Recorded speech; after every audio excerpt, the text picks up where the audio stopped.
मागच्या व्हिडिओमध्ये मी तुम्हाला सांगितलं रात्री 2:30 वाजले होते आम्हाला वैष्णोदेवीच्या मंदिरावरून खाली उतरायला. जेवण तर आम्ही मध्येच एका ठिकाणी करून घेतलं होतं आणि 3 वाजता आम्ही रूमवर पोहोचलो.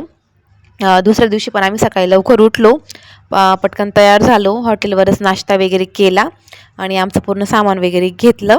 हॉटेलवाल्यांचीच 4 व्हीलर होती ती आम्ही करून घेतली होती आणि हॉटेलला बाय बाय केलं आणि निघालो आम्ही शिवखोडी जाण्यासाठी. तिथे शिवजीचं मंदिर आहे, तिथे जायचं होतं आम्हाला.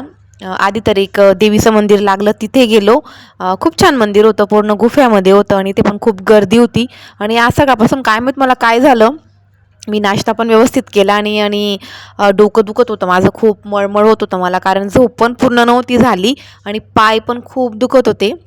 तर म्हणून मी काही रांगेत उभी राहिली नाही, एका ठिकाणी बसून घेतलं होतं शांत. माझा नंबर आला तेव्हा दर्शनासाठी गेली, दर्शन वगैरे घेतलं आणि निघालो परत आम्ही शिवखोडी जाण्यासाठी. इथून तरी 3 तास लागणार होते आणि मी गाडीत पण ना, म्हणजे त्या ड्रायव्हरने ना खूप व्हॉल्यूम मोठा करून गाणे वाजवत होता तो. गाणे तर मस्त होते, पण मग मला दरवेळेस ना म्हणजे असं आवडतात गाणे, पण मग ह्यावेळेस मला खूप इरिटेट होत होतं त्या गाण्यांमुळे, कारण माझं डोकं खूप दुखत होतं. तर मी सगळेजण बसलेले होते गाडीमध्ये आणि मी झोपून घेतलं होतं मागच्या सीटवर. झोप तर काही लागली नाही, फक्त लोळलेली होती.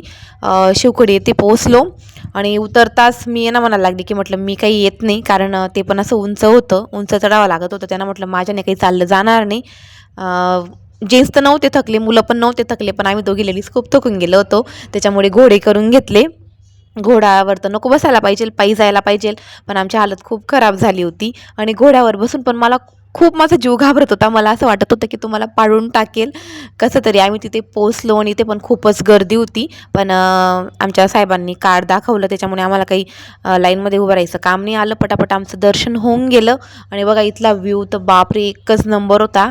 आणि हे जे समोर जे घर होते ना ते फौजींचे होते. तिथे मला म्हणजे आय थिंक की तिथे फौजी राहत असतील, कारण तिथे मी फौजी पण पाहिले बाहेर.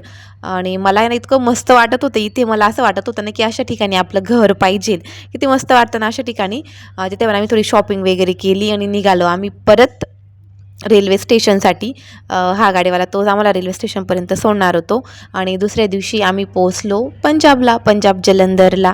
आणि इथे पण आम्हाला फिरायचं होतं. तर चला मग बाय.